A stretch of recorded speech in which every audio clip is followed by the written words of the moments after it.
천사의 찬양이었습니다. 16명의 천사의 찬양이었습니다.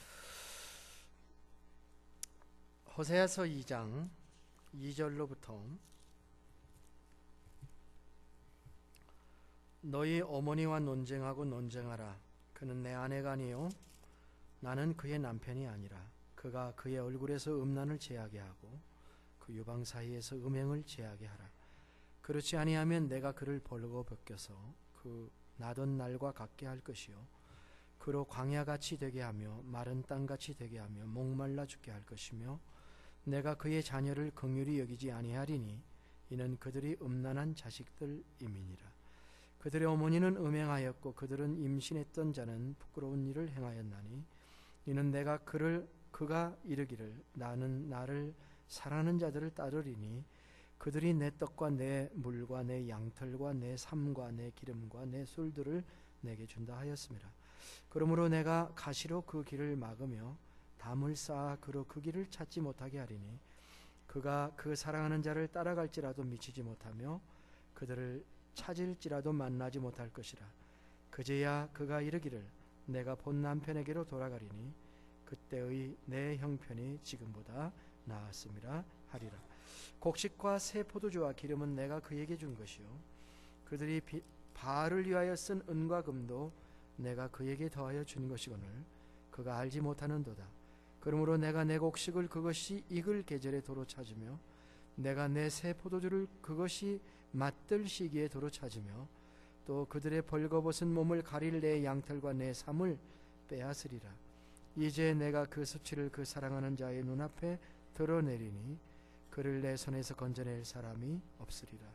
내가 그의 모든 희락과 절기와 월삭과 안식일과 모든 명절을 폐하겠고 그가 전에 이르기를 이것은 나를 사랑하는 자들이 내게 준 값이라 하던 그 포도나무와 무화과 나무를 거칠게 하여 수풀이 되게 하며 들짐승들에게 먹게 하리라. 그가 귀고리와 폐물로 장식하고 그가 사랑하는 자를 따라가서 나를 잊어버리고 향을 살라. 바알들을 섬긴 시일대로 내가 그에게 벌을 주리라.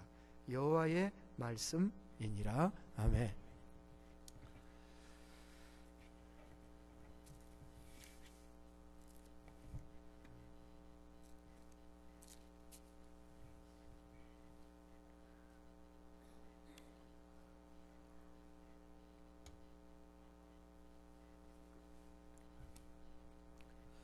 오늘의 말씀은 논쟁하시는 하나님의 모습을 우리에게 보여주고 있습니다. 2절의 말씀처럼 너희는 어머니와 논쟁하고 논쟁하라. 그는 내 아내가 아니요 나는 그의 남편이 아니라. 이렇게 말씀하고 있죠. 논쟁하고 논쟁하라. 논쟁하다의 히브리어는 다투다, 싸우다라는 뜻이 있습니다.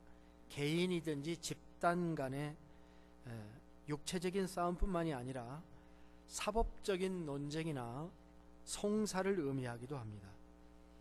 하나님께서는 지금 법정에서 고멜과 그의 자녀들을 세우고 계신 거죠.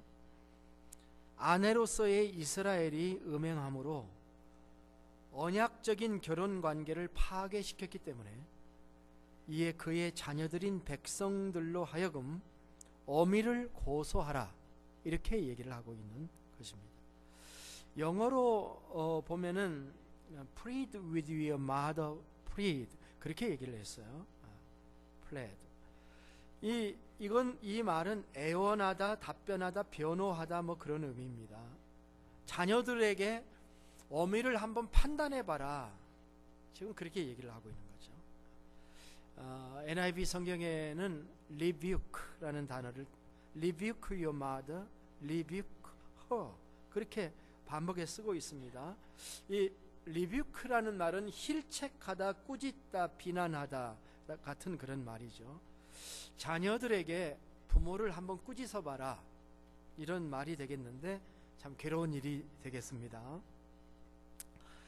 법정에 가면, 법정에 가보신 분들이 좀 있는지 모르겠는데 저도 한번 법정에 가본 적이 있습니다.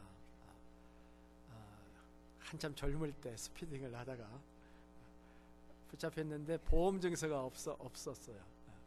보험은 드러났는데 어디다 놨는지를 아무리 찾아도 없다가 한번 선 적이 있었는데, 판사한테 가면은요 이렇게 묻더라고요. 당신은 당신 자신에 대해서 어떻게 판단합니까?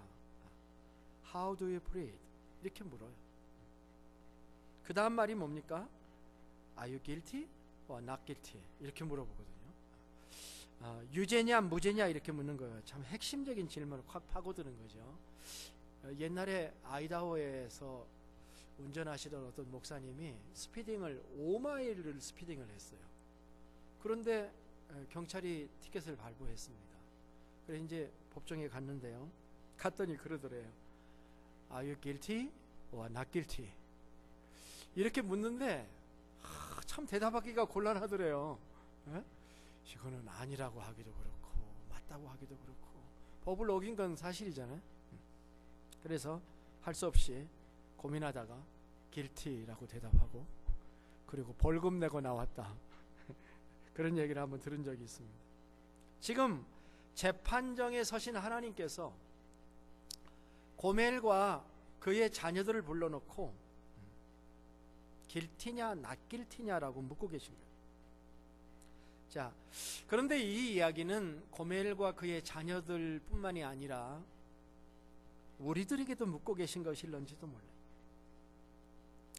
신학자들은 보통 고멜의 세 아이들이 우리에게 지난 시간 살펴봤지 않습니까? 이 세 아이들 중에 실제로 호세아의 아이는 첫 번째 아이 한 사람일 거다, 이렇게 생각을 해요. 나머지 둘은 호세아의 자식이 아닐 것이다 라고 보는 거죠. 그래서 호세아가 2절에서 그는 내 아내가 아니요 나는 그의 남편이 아니라 라고 말한 것이죠. 참 호세아가 아무리 하나님의 종이지만 성인 군자가 아닐진데 이런 가정의 가장이라면 참 난감했을 것입니다. 왜 이 지경이 되었을까요? 지금부터 제가 얘기하려고 하는 것은 상상력입니다.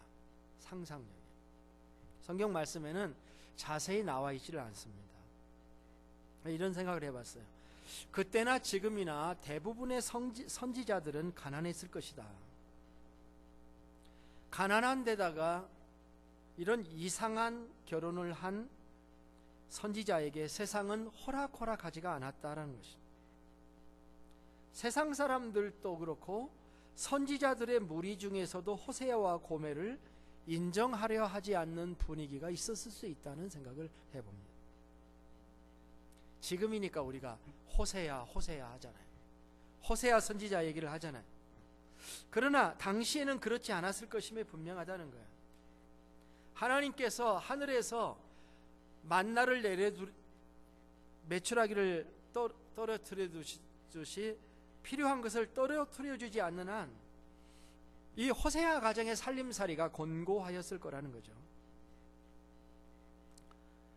모처럼, 고멜 입장에서 보면 그렇습니다. 모처럼 바람길을 접고 거룩한 사람을 만나서 새로운 가정을 꾸며보려고 했던 고멜은 살기가 어려워 점점 살기가 곤란해지게 되는 것입니다. 모처럼 자기 이름에 걸맞는 삶을 살아보고 싶었어요. 고멜이라는 이름의 뜻이 뭔지 혹시 아십니까? 고멜이라는 이름의 뜻은 완성이라는 뜻이에요. 완성. 참 좋은 뜻이죠. 참 좋은 이름입니다. 그런데 이 고멜의 가정생활이 현실이 생각만큼 쉽지 않았던 거죠. 자기가 전에 마음대로 살았던, 화려하게 살았던 삶에 비해 너무 초라했던 것입니다. 5절을 보겠습니다.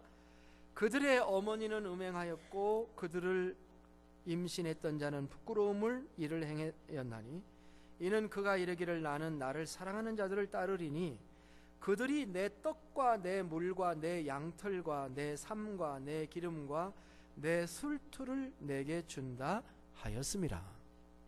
자, 이게 무슨 말입니까? 여기 사는데 필요한 생필품들의 리스트가 나와 있죠. 떡은 성경에 따라서 브레드라고 번역하기도 하고 푸시라고 번역하기도 했습니다. 물은 우리가 잘 아는 것이고, 양털도 압니다. 양털은 가죽으로 옷을 해 입는 거죠. 삶, 기름, 술들, 포도주를 말하는 것인데요. 우리가 잘 다 사는데 필요한 건데 잘 이해 안 가는 게 삶이 뭐죠?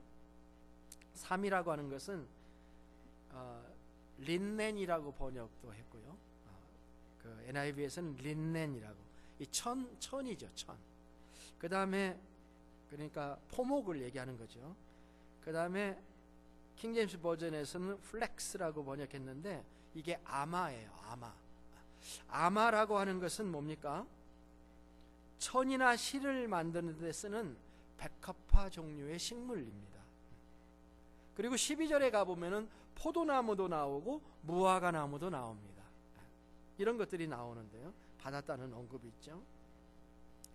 이게 다 현실 생활의 삶이 만만치 않았다는 뜻을 얘기하는 거예요. 이 여인은 나를 사랑하는 자들을 따르리니라고 말합니다. 여러분, 그게 뭐 차이가 있죠? 내가 사랑하는 자가 아니라 나를 사랑하는 자라고 그렇게 표현을 하였습니다. 아마 그녀는 나를 다른 사람이 사랑하는 증거를 물질에 대한 약속으로 받아들인 것처럼 보입니다. 이런 일들이 지금도 일어나고 있죠. 배우자의 능력을 보고 결혼하는 것입니다. 그런 조언을 하는 것도 봤어요. 내가 사랑하는 사람하고 결혼하지 말고 나를 사랑해주는 사람하고 결혼해라. 그런 다분히 좀 물질적인 그런 표현들도 있습니다. 물론 시작은 그렇게 했겠지만 나중에는 진정한 사랑을 했을 거라고 생각을 합니다. 그런데 이렇게 그렇게 해서 사랑이 옮겨갔음에도 불구하고 그것이 뜻대로만 되지는 않은 것 같습니다. 약속하고 떠난 사람들을 찾아갔는데 만나지지가 않았다는 이런 표현을 했어. 일부 받았지만 더 많은 것을 약속했는데 찾아가 봤더니 못 만났다는 거예요. 그리고 본문을 잘 살펴보면 이들이 한 사람이 아니었습니다. 여러 사람입니다. 복수를 쓰고 있어요. 6절과 7절의 전반부에 보면은 그러므로 내가 가시로 그 길을 막으며 담을 쌓아 그로 그 길을 찾지 못하게 하리니 그가 그 사랑하는 자를 따라갔을지라도 미치지 못하며 그들을 찾을지라도 만나지 못하리라.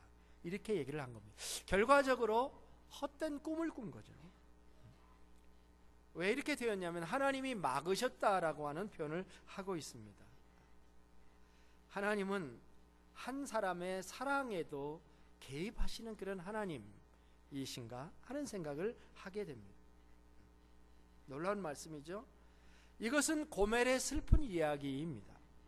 결국 이 여인은 상처만 떠안게 되고 자신을 뒤돌아보면서 이렇게 말합니다. 7절의 후반절에 그제야 그가 이르기를 내가 본 남편에게로 돌아가리니 그때 내 형편이 지금보다 나았음이라. 이렇게 이야기를 합니다. 이것은 어떻게 보면은 이 이야기는 구약 탕자의 이야기입니다. 신약 탕자 얘기 아시죠?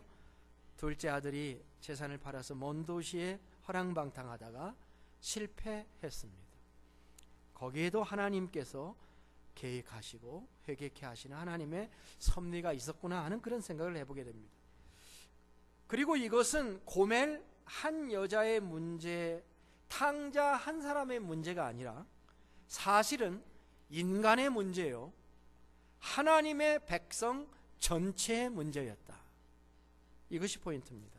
호세아는 포커스를 고멜에게서 이스라엘 백성으로 옮깁니다. 누구나 받는 자는 주는 자의 종이 된다는 말이 있습니다. 누군가에게 말이 먹히려면 그 사람을 먹여주는 자가 되어야 합니다. 대부분의 사람들은 자기가 섬겨주지도 않고 먹여주지도 않으면서 자기 말을 먹혀들기를 원하지만은 사실은 그게 안 먹혀드는 것이죠. 요한 사도는 누가 이 세상의 재물을 가지고 형제의 궁핍함을 보고도 도와줄 마음을 닫으면 하나님의 사랑이 어찌 그 속에 거하겠느냐. 자녀들아, 우리가 말과 혀로만 사랑하지 말고 행함과 진실함으로 하자 하는 말씀을 했죠. 야고보 사도도 만일 형제나 자매가 헐벗고 일용할 양식이 없는데 너희 중에 누구든지 그에게 평안히 가라, 덥게 하라, 배부르게 하라, 그 몸에 하면서 그 몸에 쓸 것을 주지 아니하면 무슨 유익이 있으리요. 이와 같이 행함이 없는 믿음은 그 자체가 죽은 것이라, 이렇게 얘기를 했죠. 이런 점에서 우리는 기버가 되어야 됩니다. 주는 자가 되어야 합니다. 그러나 세상은 과연 아낌없이 주는 자, 아주 클리어하게 주는 자를 찾기가 쉽지 않습니다. 주면서 받는 사람의 태도를 보고 있습니다. 그거 아닙니다. 태도 보지 마십시오. 그러면 못 줍니다, 결국은. 그러니까 주는 자는 아낌없이 주는 건데 그게 쉽지 않습니다. 그런 사람을 참 찾기가 쉽지 않죠. 고멜은 자신에게 모든 것을 주겠다고 말로 홀린 사람들에게 넘어갔습니다. 말로 약속했기에 몸과 마음을 다 주었는데 이유가 어찌 됐든지 이제는 그 사람을 찾기가 어려웠어요. 그런데 그것이 정확히 당시 하나님의 백성들의 모습이었습니다. 원 남편이신 하나님을 떠나서 우상을 찾아 나서는 영적인 간음을 행했고, 한때 모든 것을 가질 것처럼 느껴졌지만 그들은 아무것도 얻을 수가 없었던 것입니다. 그래서 오늘의 말씀을 따라가 보면 2절부터 7절은 호세아가 말하는 것이, 호세아가 스피커였습니다. 그런데 8절로부터는 이 화자가, 스피커가 하나님으로 옮겨가요. 하나님이 이렇게 말씀을 하시죠. 곡식과 새 포도주와 기름은 내가 그에게 준 것이요, 그들이 바알을 위하여 쓴 은과 금도 내가 그에게 더하여 준 것이거늘 그가 알지 못하는 도다. 이게 문제입니다. 호세아는 하나님을 기버라고 얘기합니다. 공여자라고 얘기를 합니다. 곡식과 새 포도주와 기름과 은과 금도 다 여호와 하나님이 자기 백성에게 주신 겁니다. 우리는 그 하나님이 주신 것을 받은 수여자예요. 줄 숫자 말고 받을 숫자 수여자예요. 리시버입니다. 많은 사람의 오해가 여기에 있습니다. 모든 것이 자기가 훌륭해서 가진 것이라고 착각하는 것입니다. 하나님이 우리에게 신체와 마음도 주시고 재능도 주시고 은사도 주시고 모든 특성도 주셨습니다. 받아 가진 것이에요. 우리가 없는 것을 개발한다고 되는 게 아닙니다. 우리는 자기가 개발한 거나 자기가 창조한 게 아니에요. 모든 것이 하나님께로부터 온 것입니다.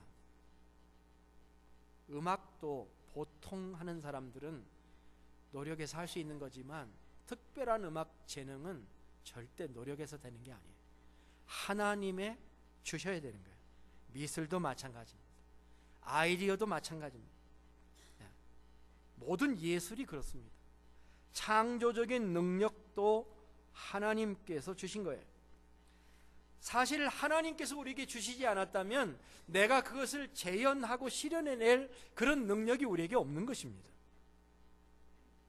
이 모든 것을 주신 분은 누구예요? 나의 나된 것은 하나님의 은혜라는 말이 그 속에 다 들어있어요. 나에게 이 모든 것을 주신 분은 하나님이시다.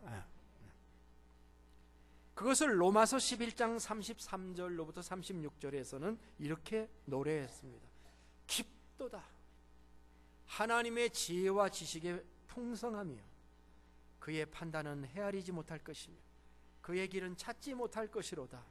누가 주의 마음을 알았느냐? 누가 그의 모사가 되었느냐? 누가 주께 먼저 드려서 갚으심을 받겠느냐? 이는 만물이 주에게서 나오고 주로 말미암고 주에게로 돌아감이라. 그에게 영광이 세세에 있을지어다. 다 암송하기는 쉽지 않습니다. 이 암송도 은사예요. 어느 정도는. 예. 암송 잘하는 분들이 또 있어요, 사실은. 네, 우리가 암송도 은사인데 어느 정도는 또 우리가 노력하면 됩니다. 모든 것이 하나님으로부터 오고 하나님을 통해서 오고 하나님께 되돌아간다. 제가 강조하는 거죠. From Him, through Him, to Him.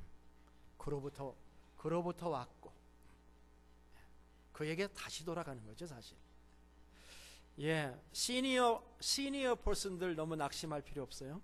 예, 우리는 결국 그로부터 왔고 그에게 돌아가는 거예요, 그죠? 예, 그래서 평안한 마음 가져야 됩니다. 자, 그렇습니다. 근데 문제는 사람들이 이것을 확신하지 못하고 무시하거나 잊어버린다는 거예요. 하나님이 주셨는데 조금만 자기가 잘하면 자기가 잘났어요. 자기가 대단한 줄 착각합니다. 하나님께 감사치 않고 하나님께 영광을 돌리지 않습니다. 교만한 거죠. 이럴 때에 하나님은 어떻게 하시겠습니까? 이런 사람을 보면서 모든 것을 하나님이 주셨는데 그 하나님이 주신 것을 알지 못하면 어떻게 할까요? 이게 그 다음에 말씀하신 하나님의 경고입니다. 첫 번째 말씀은 내가 도로 찾고 뺏겠다라는 말씀을 하십니다. 9절 말씀이죠. 그러므로 내가 내 곡식을 그것이 익을 계절에 도로 찾으며 내가 새 포도주를 그것이 맞들 시기에 도로 찾으며 또 그들의 벌거벗은 몸을 가릴 내 양털과 내 삶을 빼앗으리라. 이 9절은 8절 다음에 9절입니다. 9절, 이 9절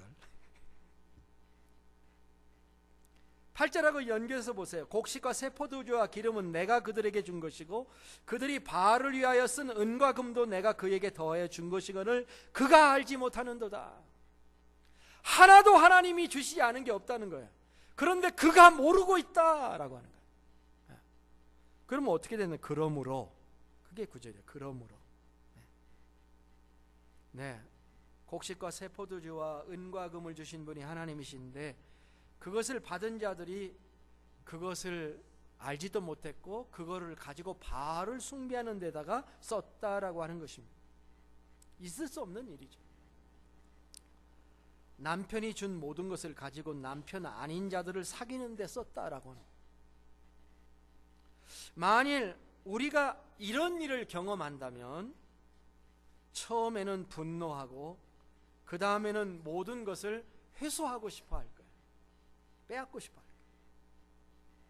그렇지 않습니까? 여러분은 마음이 좋아서.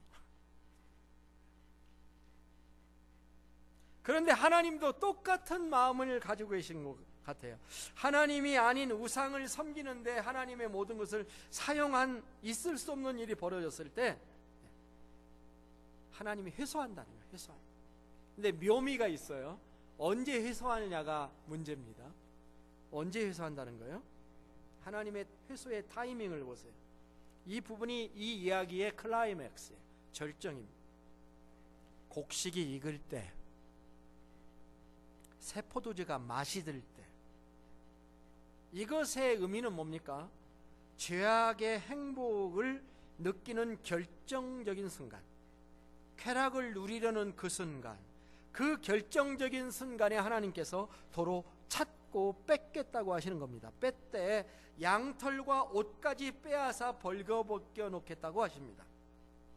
이것은 이스라엘을 비참한 가난과 절대적인 빈곤에 빠뜨리겠다고 하는 말씀이죠. 드라마 같지 않습니까? 드라마를 여러분 보시면 범죄자들이요, 자기가 범죄해서 얻은 모든 것을 가방에다 딱 집어넣고 공항에서 사라지려는 순간, 그 순간 경찰이 나타나요. 그 대합실에 들어온 순간에 잡히기도 하고요, 그 안으로 들어가서 이제 비행기를 마지막 기다리는 그 순간에 잡히기도 하고요. 들어가서 비행기를 탔어요. 이제는 끝났다. 그런데 비행기가 뜨기 전에 경찰이 들어와요. 또 거기서 끝나지도 않는 것도 있더라고요. 보니까 도착지에서 기다리고 있어.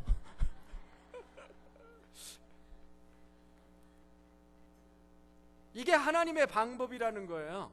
하나님의 방법이라는 거예요. 이거 하나님의 방법을 피할 수 있겠습니까? 반드시 하나님이 도로 찾겠다라고 말씀합니다. 둘째는 수치를 드러내겠다라고 말씀합니다. 10절에 이제 내가 그 수치를 그 사랑하는 자의 눈앞에 드러내리니 그를 내 손에서 건져낼 사람이 없으리라. 감추인 것을 드러내겠다고 하십니다. 드러나면은요 아무도 돕지 않습니다. 이 청문회 같은 거 이렇게 보니까 그게 분명히 보여요. 그때까지는 감언 이설을 하던 사람들이 말이 탁 바뀝니다. 누가 드러나면 모든 책임을 그 사람에게 뒤집어 씌웁니다. 그리고 그녀가 사랑했던 사람들로부터 반대로 조롱과 배신을 경험하게 되는 겁니다. 아마 이런 체험을 하게 되면은 살고 싶지 않을 겁니다. 이것은 나라 패망의 메시지예요. 열국이 이스라엘을 조롱하고 믿었던 나라들이 자신을 약탈하고 강탈하는 것을 경험하게 될 것이라는 말씀이죠. 그리고 이 사건이 실제로 일어나서 북왕국 이스라엘은 멸망하게 되는 것이죠. 그 다음에 세 번째는 모든 의식과 예배를 폐하겠다고 하나님께서 말씀하십니다. 11절입니다. 내가 그의 모든 희락과 절기와 월삭과 안식일과 모든 명령을 폐하겠고 라고 하는 것입니다. 놀라운 것은요, 예배를 폐하시는 분이 하나님이시다라고 얘기하고 있습니다. 하나님은 참 형식적인 것을 싫어하시는 하나님이십니다.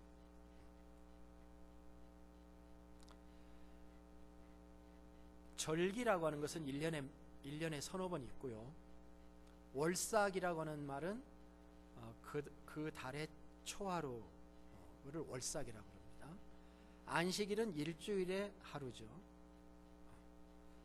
이런 종교의식, 말하자면 이런 예식을 인격적인 하나님이신데요, 인격적인 하나님은 우리의 중심을 딱 꿰뚫어 보십니다.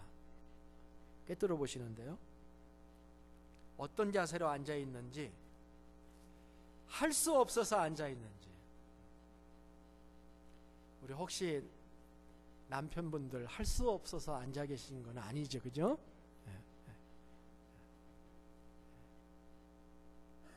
아니죠? 답이 안 오네요.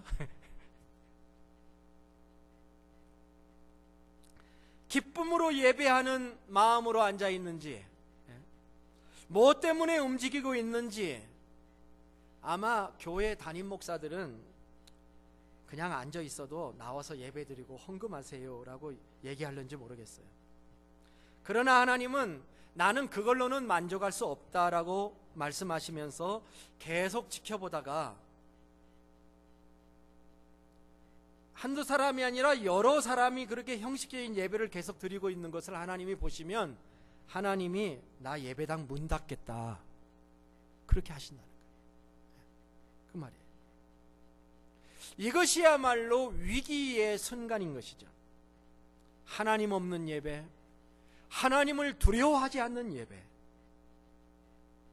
그것을 계속하는 것이야말로 하나님을 능멸하는 것이기 때문에 마음속에는 세상을 사랑하는 마음이 가득 차고 있고 하나님을 거부하는 마음을 가지고 있으면서도 성실한 참석자가 되는 것은 본인도 힘들겠지만 하나님은 더 힘들다, 더 힘들다, 내가 견딜 수 없다, 그런 말씀을 성경에서 말하고 있는 거죠. 그래서 모든 의식과 예배를 폐하겠다고 말씀하십니다. 그 다음에 황무지가 되게 하겠다는 말씀이 12절에 나옵니다. 그가 전에 이르기를 이것은 나를 사랑하는 자들이 내게 준 값이라 하던 그 포도나무와 무화과나무를 거칠게 하여 수풀이 되게 하며 들짐승들에게 먹히게 하리라. 하나도 도움이 안 된다는 거죠. 아담이 선악과를 따먹은 후에 낙원을 잃어버린 것처럼 사랑의 값으로 받은 포도나무와 무화과나무가 황무지처럼 폐허가 될 것이라는 말씀. 이것은 이스라엘 땅이 전쟁으로 인하여 황폐하게 되고 추방과 포로의 신세 때문에 땅을 경작하지 못할 것에 대한 것을 암시하고 있습니다. 실제 역사를 보면 이스라엘 백성들은 많은 기간 동안 고국을 떠나서 유랑 생활을 했죠. 2000년 동안 나라 없이, 그리고 2000년이나 되어서 나라가 회복하게 된 거잖아요. 우리 민족 광복절이 지난주에 지났습니다마는 광복절은 일본에게 36년 동안 지배한 것 때문에 지금도 광복절을 치르고 있는데요. 2000년 동안 유랑하고 황무지가 되었던 이스라엘 땅을 생각하면 이 경고를 듣지 않았기 때문에 결국은 그것이 이루어진 거잖아요. 그리고 마지막 다섯 번째는 내가 기한 만큼 벌을 주겠다라는 말씀을 하고 있습니다. 그가 귀고리와 폐물로 장식하고 그가 사랑하는 자들을 따라가서 나를 잃어버리고 향을 살라 바알들을 섬긴 시일대로 내가 그에게 벌을 주리라. 여호와의 말씀이니라. 참 기가 막힌 묘사예요. 영어로 보면 I'll punish her, 그렇게 얘기해요. her라고 여성 명사로 썼는데요. 여기서 her는 하나는 고멜이고 두 번째는 이스라엘입니다. 예루살렘을 우리가 그 성경을 읽어보면 her라고 불러요. 하나님의 백성의 예루살렘, 그렇게 부르는 거죠. 하나님의 심판의 마지막 이야기는 그런데 시간에 관한 것입니다. 그것은 바알을 섬긴 시일만큼 벌 주겠다는 말입니다. 성경은 시간 이야기를 우리에게 하고 있습니다. 때로 그날은 정확하게 그 시간이 아닐 수도 있어요. 우리는 심판의 시간에 대한 하나님의 말씀을 한번 묵상하게 될 때 이스라엘 백성들의 광야 생활에서 찾을 수가 있습니다. 여러분도 아시죠? 하나님은 광야에 들어온 이스라엘 백성들에게 12정탐꾼을 가나안 땅에 들어가게 하셨잖아요. 40일 동안 경험하게 하셨습니다. 그리고 돌아왔는데 하나님이 이렇게 말씀하십니다. 너희는 그 땅을 점령한 날수인 40일의 하루를 1년으로 쳐서 그 40년간 너희의 죄악을 담당할지니 너희는 그제서야 내가 싫어하면 어떻게 되는지를 알리라 하셨다 하라. 자, 여기 보면 민수기 14장 34절인데요. 이것이 이미 겪은 이스라엘 백성들의 광야 40년 스토리입니다. 왜 40년이었어요? 40일 동안 정탐꾼을 보냈는데 불신앙을 보였다. 그래서 하루를 1년으로 계산해서 40년을 광야에서 너희들이 시련을 당한 후에 내가 가나안 땅에 들어가게 하겠다. 이게 하나님의 말씀이죠. 그러니까 오늘 이것보다는 약한 말씀이죠. 하루를 1년으로 하면 365배잖아요. 그죠? 그런데 오늘 여기에서 말씀하시는 것은 기한만큼만 벌 주겠다. 너희들이 우상 숭배한 만큼 그 기간만큼 내가 벌을 주겠다. 이렇게 말씀을 하신 것입니다.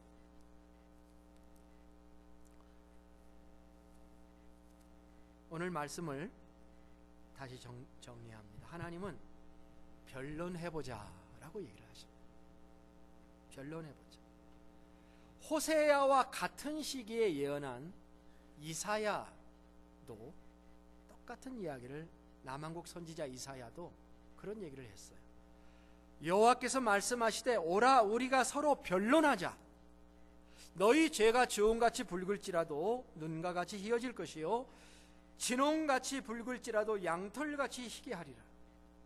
너희가 즐겨 순종하면 땅의 아름다운 소산을 먹을 것이요 너희가 거절하여 배반하면 칼에 삼켜지리라. 여호와의 입의 말씀이니라. 하나님께서 변론하자, 너희는 길티냐 아니냐 좀 변론 좀 해보자라고 말씀을 하고 계신 거죠. 변론하자고 하는 것은 기회를 주겠다는 것입니다. 기회를 주겠다. 삼진 아웃이라는 제도가 있죠. 삼진 아웃이 뭡니까? 야구 선수가 스트라이크 3번 먹으면 죽는 거예요. 그것처럼 똑같은 범죄를 3번 저지르면 그 사람은 아웃이다. 그게 삼진 아웃이죠. 3번 기회를 주는 것입니다. 하나님은 그것과는 비길 수 없는 방법으로 우리들에게 기회를 주시는 하나님이십니다. 변론 좀 해보자. 디베이트 좀 해보자. 너 한번 디펜스 해봐라. 이렇게 말씀하십니다.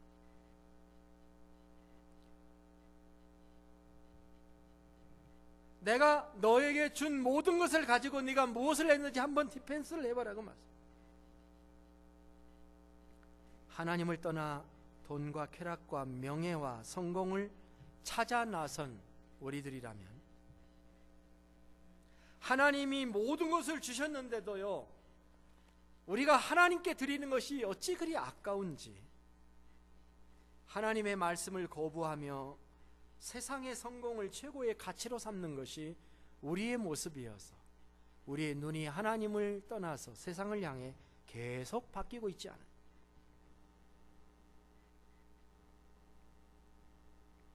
내가 고멜이 아닌지 논쟁해보자는 것입니다. 하나님을 사랑한다고 수없이 고백하고 노래도 하고 찬양도 하고 기도도 하지만 기회만 되면 세상의 눈을 돌리고 있는 것이 내 자신이 아닌지, 그리고 그것 때문에 스스로 낙심하고 스스로 좌절하고 있지 않은지 고백해야 되겠습니다.